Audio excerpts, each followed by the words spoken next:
वृंदावन की उस रात जब चांदनी यमुना के जल पर कांप रही थी और पेड़ों की पत्तियां भी मौन थी, कृष्ण ने बांसुरी होठों से लगाई, पर इस बार ध्वनि अधूरी थी। वो कोई सामान्य राग नहीं था, वो आत्मा की पुकार थी। वो किसी एक हृदय के लिए जन्मी थी, राधा के लिए। कृष्ण ने बांसुरी बजाई, पर सुरों में दर्द था, जैसे सृष्टि के भीतर कोई अधूरी कहानी रो रही हो। वो गीत शब्दों से परे था, वो केवल अनुभूति था। कृष्ण की आंखों में उस रात ब्रह्म की झलक थी, पर उस ब्रह्म में एक कमी थी, राधा का मौन। कृष्ण का गीत अधूरा इसलिए था क्योंकि उनकी अंतिम तान राधा के हृदय में छिपी थी।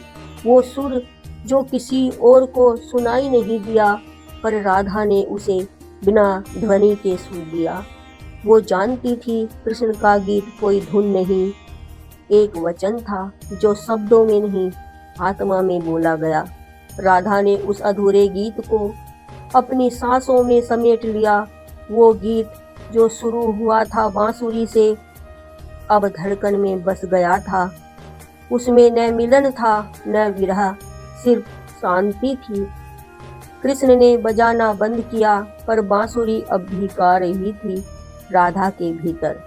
कृष्ण मुस्कुराए।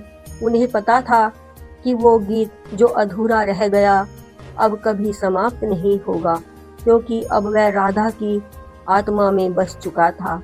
और शायद यही प्रेम का रहस्य है कि जो अधूरा रह जाए वही सबसे पूर्ण होता है।